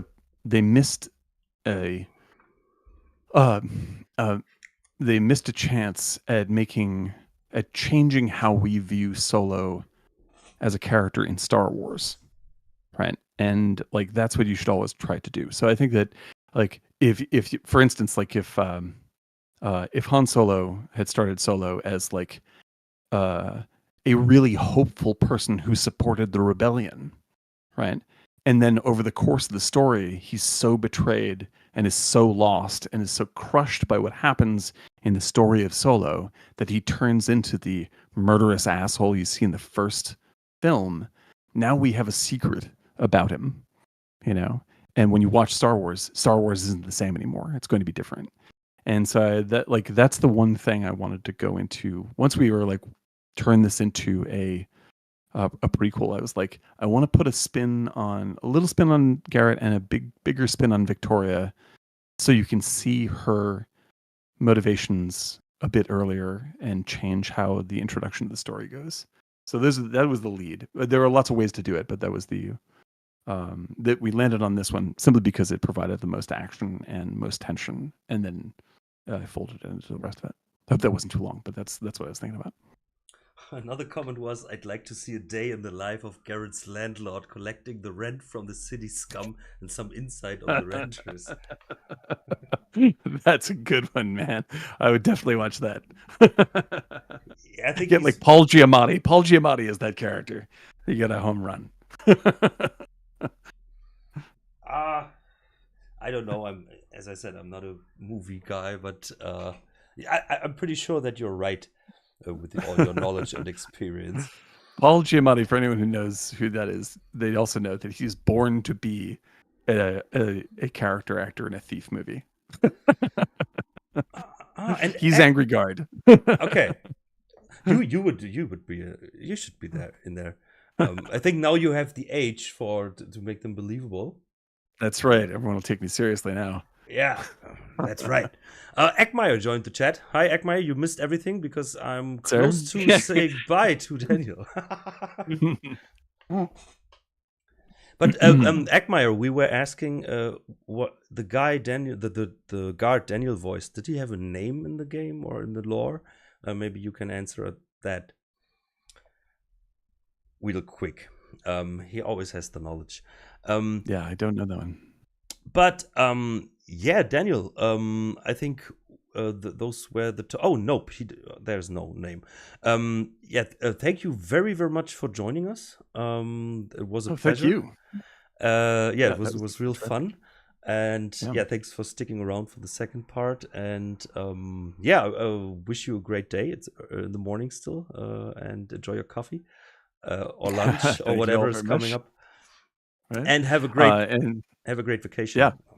No, thanks so much, and thanks to everybody for checking the movie out. I'm very very proud that people dug it, and please converse with me in the comments on that one. I love to talk about that stuff. Yeah, yeah. Maybe we find another reason to seg you in for another time.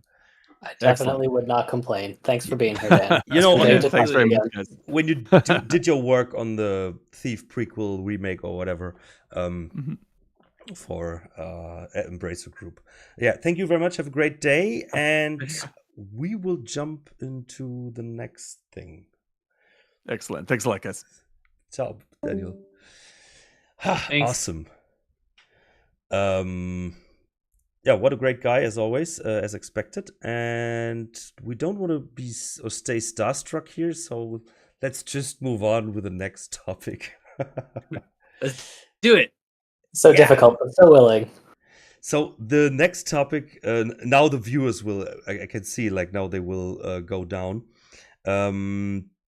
But we had another topic, and that was posted by away on Reddit. You are in death row, and tomorrow is your execution. After your last meal, they let you play one last Thief FM tonight. Which one do you play? Jake. Kind of be a cliche here, but it'd probably be. I like campaigns, like fan campaigns, so it'd probably be Thief 2X. Honestly, I know it's not perfect, but I like the continuous string of missions, and I think there's some really solid ones in there. I think it's pretty balanced in terms of difficulty and time, all of that stuff. So yeah, I'm just gonna go with Thief 2X. I mean, I think T2X is an interesting choice in that, like, first of all, you're on death row, and theoretically, they're not stipulating a maximum amount of time. So if you pick a campaign, honestly, you're kind of putting more time between you and the inevitable end. So I have to applaud that choice. I think what I thought about is, okay, a campaign, of course, makes sense because maybe you want to delay your death sentence a bit. But then I was thinking, yeah, Thief 2X, obvious. So I was thinking. There are so many great fan missions, but at the end, I went for Scarlet Cascabel. Because, okay, no reaction there. Oh, there was a reaction. I was excited, but I just didn't want to interrupt. You can, I do that all the time. No, but I will explain because, first of all, yeah, it was a winner of the contest for a reason, I would say. But I think, if I would have to play a last one, this one there was so much stuck in my head, and I forget a lot about fan missions or original missions as well. But this one is so stuck in my head. I still know the layout of the city in both versions. They were very different. But I love that, how you go through that foggy forest, and then you arrive at the village, and then you are greeted by the woman. She owns the hotel there and is voiced by Puki. And it's like, storytelling within in the mission. I like that very much. Then you go to your room, and I love stuff like that. And then there's a lot to explore, and of course you have to do a favor for her before you go to bed. And then this is, for others this would have been a great mission already. And then you go to the hotel, and this hotel, already the appearance is amazing when you stand before it, and you have no idea what you will discover there, and it's such an amazing thing. Yeah, in my opinion, of course, you could pick Lady Ravenna's missions and stuff like that, but I think the Scarlet Cascabel nails so many things, and you have all the collectibles, so you can be like, they are like, hey, you have finished everything. No, I have to collect this and this and this still, this little chess figurines and stuff like that. I'm not done here. So yeah, it's Scarlet Cascabel for me. Yeah. I think I have to agree with that choice in some ways, in that like Scarlet Cascabel is a really nice blend of nostalgic throwbacks to other fan missions. The village mission feels a lot like Autumn and Lampfire Hills to me. It's got a very similar like canned village with dark things going on feeling that I like. And I played Scarlet Cascabel twice. The first time I only played the first mission and never started the second. And then I managed to forget that there's a second mission entirely. And I didn't play the second mission for like 3 or 4 years. And then just recently, like past 3 months, I finally got around to actually playing through the second mission. And like, it's hard to say very much about it that isn't spoilery, but like the roller coaster of discoveries that you go on was like super impressive to me, and it brought me back to a very similar feeling that I had playing Thief for the first time, right? And like that's the feeling that I seek when I play fan missions. I want to feel like I'm playing something as original as the first game for the first time. And that brings me to my choice, which is and you're gonna laugh. Can I still jump in on the by all means, because what I think that just occurred to me, like we were saying things, it was like, okay, you're totally right. And what I love is, it's creepy, it has some horror elements, but also you are in this really beautiful cozy hotel. Yes. And the moment, yeah, I don't want to spoil it here, but that one moment with a shadow, on so many levels, with the technical aspect first of all, but what it did to you was, or the bathroom, and then to get out, amazing stuff, or the statue in front of the window, but observing it from a different view was like so mind-blowing. Yeah, Scarlet Cascabel. But yeah, now go on with your choice, Seth. One more thing. Scarlet Cascabel also took me back to a movie I really like, since we've been talking movies.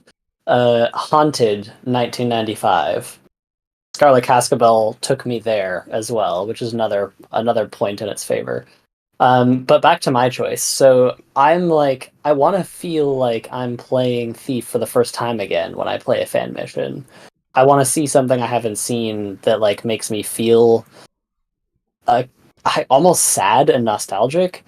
And one of the missions that actually makes me feel that way consistently, and get ready to laugh, is Oswald's Patisserie. What? Yeah, Oswald's Patisserie has this really liminal, specific feeling for me in that when I was younger than I am now, and I was discovering what fan missions could be and what they could feel like, I remember playing through some of the old contest missions because in my head I was like, contests, they're going to be the best of the best. There's no way anything could ever be flawed in a contest. From I 2001. Yeah. Yes, I remember playing Oswald's Patisserie and just having this really weird sense of displacement and um outsidership that I don't get with a lot of fan missions. And I know that it's not an amazing mission by a lot of people's standards, but because of that really specific experience and how personal it was for me, like I remember where I was sitting, I remember the time of day, the sunlight. Like I remember more things than just playing the mission itself. I remember myself at that age playing it for the first time. And like that is the feeling that I want to get back. So that is the mission that I would play. I would play Oswald's Patisserie, and then I would beat it and be sad that I picked a mission far too short and that I was immediately going to my death after playing it. A certain Elderith rated it on the Thief Guild, and he said Oswald's Patisserie has a certain je ne sais quoi. On first tasting, it can seem to have a bland and flat texture. Harsh and user-unfriendly architecture can leave the taster with parched countenance, and the crumbs of disappointment will likely annoy. It has a simple and humble presentation without much in the way of garnish but seasoning abound. Oswald's Patisserie has, for me, been dulcified with time. Yes. It bears the aftertaste of an era. Notes of naivety and whimsy are sprinkled throughout, and I hope somebody will pick this up and reimagine the dish the chef proposed. For the Taffers who don't know, Elderith is, of course, Seth. That's Hello, an amazing review. You put effort into it, so it shows that I will give it a thumbs up. Oh, no, I'm not logged in. Okay, that's a really interesting choice. Nobody would have expected that. Yeah, I'm not surprised. It's one of those missions that it rarely gets mentioned, but it just strikes a chord for me personally. There's just one screenshot, but I remember it. I've played it, and I know I was like, what is this? Well, from the moment you start on the roof, you're like on a roof, but it has a really hard, invisible box that you can't leave. So, like, right away, you start feeling really weird, right? You're supposed to feel free and as if you have a lot of agency, but you just don't. Yeah. Very strange. On the chat said only penitent thief can keep you calm even before execution. I would say that the introduction music of the menu is already you would want to jump on that electrical chair. But yeah, it's a really cool fan mission as well, campaign. It was a campaign, right? Fables of the Penitent Thief. I think it's a couple of missions at least. Yeah, I haven't played all the way through it though, so I wouldn't be the best authority on it. Yeah. But I think it's really, really hard to pick. There's so much. I think, as you, Jake said, Thief 2X, of course, is something like you would advise to play every new Thief player. Like, hey, play Thief 2X. So this would be a great choice. But maybe it's like because I played it so often by now. I don't know. Maybe it was too obvious. There's so much stuff by Marbleman, or Rose Cottage would be amazing, or another one by oh no, I'm missing the name. And Yandros, here with where you play the noir detective, Waterfront Racket, I think it was the name. There's so much great stuff. Yeah. I think I would kill myself over that decision, like. Well, it's such a heavy decision. How do you pick your favorite fan mission? And then my shadow of hanging would be sliding in the corner.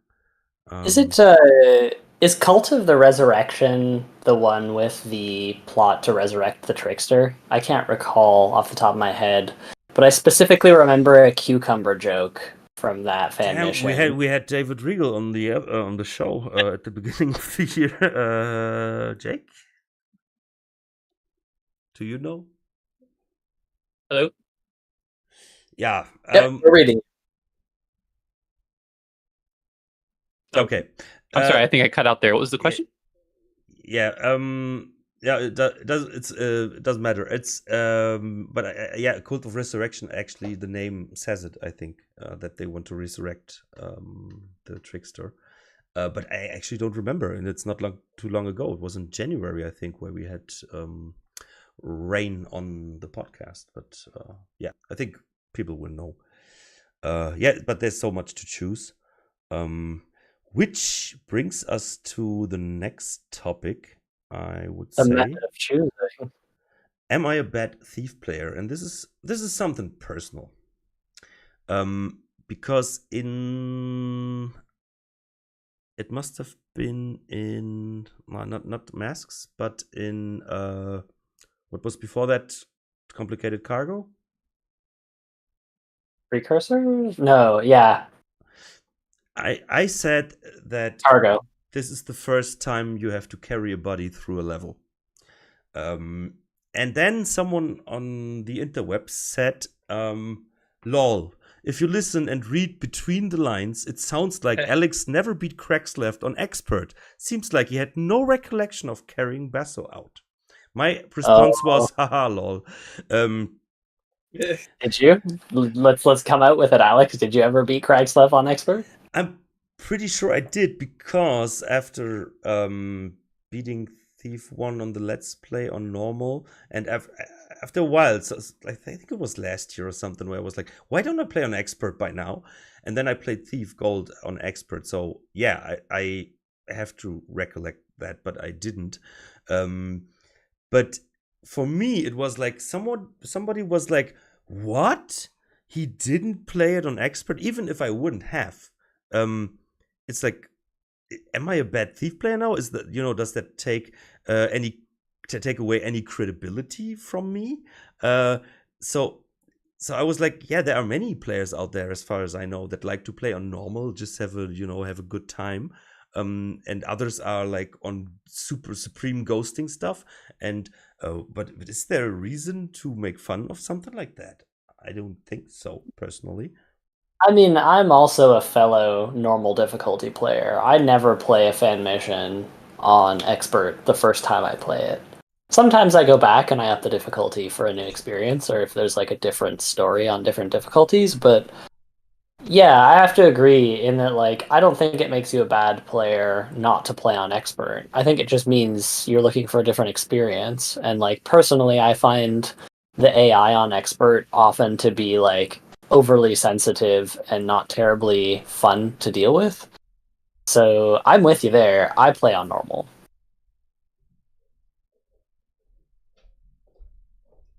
Yeah, and yeah, but that was my idea, because I don't get the feeling that many people out there are like, oh, you're not a ghoster or whatever. In general, I think, as nice as the community is, people let everybody play the way they want. Of course, I was thinking of like, okay, since I'm running the Thief podcast, do I have to have a certain credibility for that? But for me, it's always like, no. Maybe sometimes my naive and unknowledgeable participation is sometimes actually helping it, because I don't have all the answers. So asking questions is actually a good thing to get a podcast. And yeah, but it was like he's making fun of me, and I didn't see a reason for that. I can make fun. I like making fun of me, but for the right reasons, in my opinion. Do you actively avoid playing on Expert? Or... No, I actually, now since last year, I think I normally play on Expert, even a new mission. So I'm much more hardcore than you. What, you just play on normal, Seth? Are you insane? That's not how you play Thief after 25 years. I know. I never leveled up. Yeah. I think we talked about this before, but like we're all different. Like, let me get closer to the microphone. Yeah. We're all different types of players. Like, I am definitely not so much of a ghoster, like to be stealthy, but I'm like a blackjack everyone. I think you've talked about this before, Alex. You're like that sometimes many times. Yeah. I am definitely more of I like the loot aspect, that like dopamine hit when you hear that sound, when it goes like that ching sound. So I mean, it's kind of all. I think we all have different styles in terms of how we like to play, and that's okay. Everybody has their own different, things. Speedrunners as well do their thing. So Yeah, I don't like them. It's not how you're supposed to play Thief. Yeah. Narwin said, "How is one a bad player on a single player game? It's about enjoying it. I do think that all missions are better in expert, but that's a personal taste." And Eggmeyer said, "I played through the games on normal then expert each. Hardly anyone's played through on hard, even though a handful of missions have specific changes unrelated to objective variations."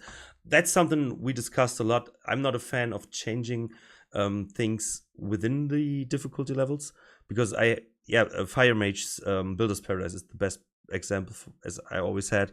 Like on normal, I didn't find the solution. Then I watched a Let's Play where the guy played on expert, and he suddenly had the opportunities I was thinking of, but I couldn't execute because it wasn't foreseen by Fire Mage to do that on this difficulty level. So I was stuck. But on expert, I would have made it. So I think it doesn't happen nowadays, but I think like people from the old, Thief things, from the early Thief community, they did that a lot. I think the original games did that too, but I'm not a big fan of that, because I don't think that you should miss out on cool stuff just because you play on an easier difficulty. I have a again, same friend who plays Thief now. That And one friend you have. Yes, my only friend. And he says he likes when the game offers additional story points as a reward for increasing your difficulty. And That's a his way to see it, proposition, yeah, his proposition is that like that means as a first-time player, you play through the normal experience, and then increasing the difficulty is your way of adding replay value. But on the flip side, I personally feel punished in that I'm like, well, I just don't really want to play on expert. I don't find it particularly fun or rewarding, and I want all the same objectives on normal. It's about the AI for me. I don't want the super twitchy, like extra sensitive AI when I'm playing through, but I want all those objectives. So I feel like he feels rewarded, I feel punished. Yeah. I can see both sides. Like, okay, now you play an expert, and that's a positive I could see. Like, okay, on normal you had this experience, and now you have the balls to play an expert, and then you get this satisfaction that there's suddenly new stuff, so you don't play basically the same mission with just different guards or whatever, more guards or whatever. I can see that. Yes, that's an argument for me. But it's like for people that never play an expert, they are missing out of cool stuff. So yeah. So yeah, I think it's really hard to answer, but yeah, I don't know. whatever makes you happy, however you enjoy Thief. Yeah, that's where I'm at.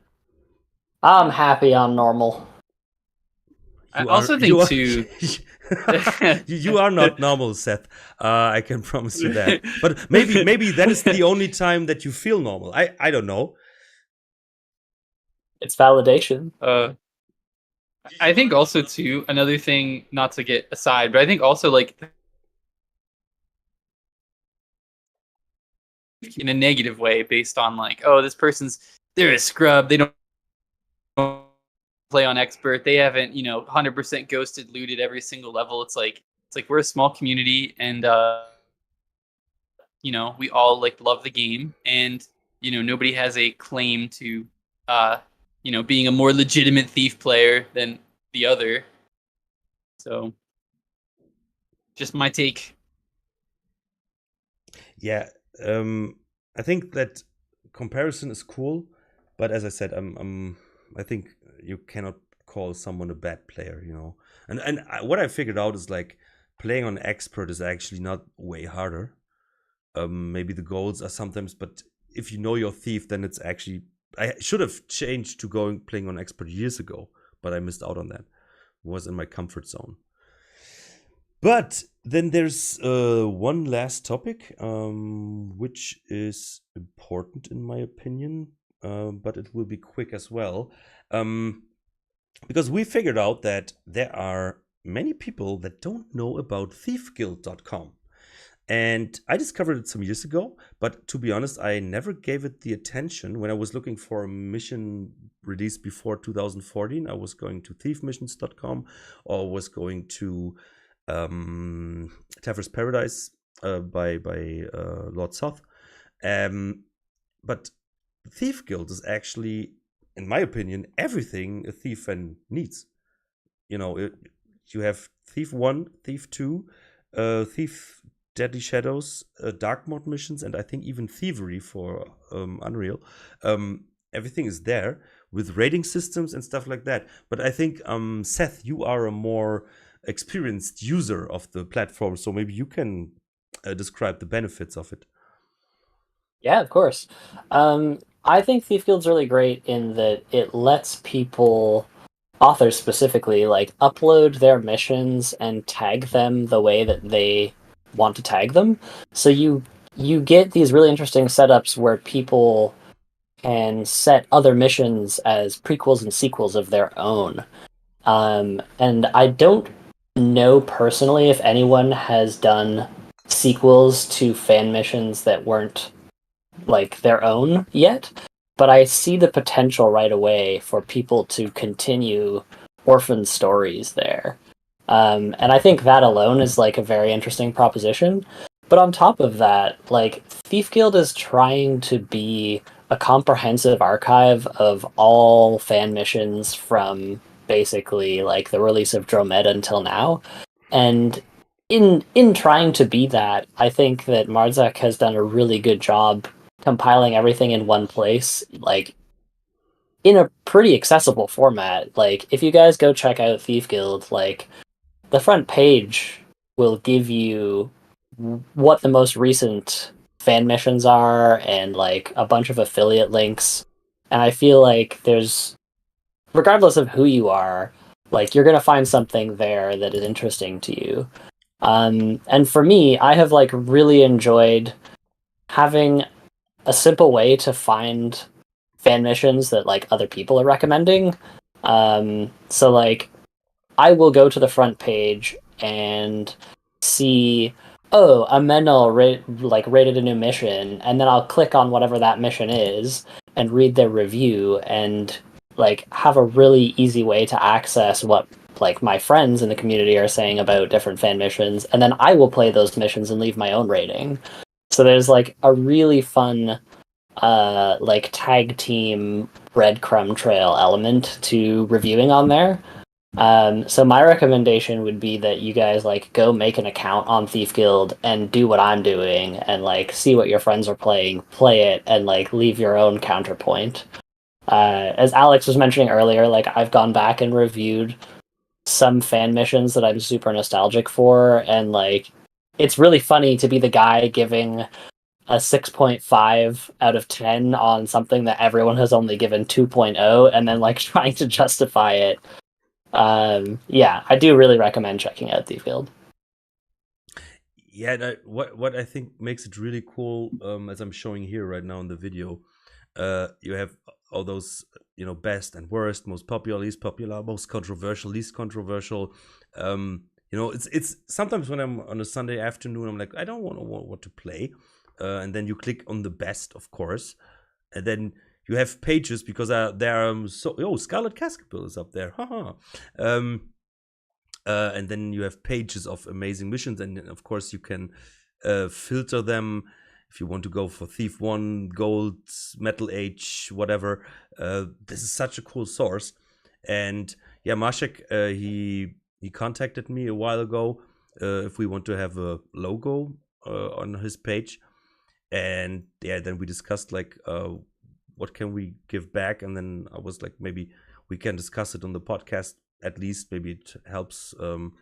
But yeah, it's a really, really great source for everything you need, actually, in my opinion. So that was that. and I think we hit the 2-hour mark. And thank you very much, guys, for sticking around and being our guests. And Always a pleasure. And for all the questions from the Taffers and in the chat later. It was a pleasure. Daniel THRON, of course, amazing guest as always. And I think it's a good start to the second part of the year. Absolutely. Good show. Yep. So, see you around, Taffers. Thanks for listening, and see you soon. I would say with the Sabotage at Soulforge should be the next thing. Or maybe what I also would like to do is playing 5 of the worst missions on Thief Guild. And then That's discussing them. compelling. Yeah, maybe your death row mission will be up there. I don't Fingers crossed. So, see you soon, and bye.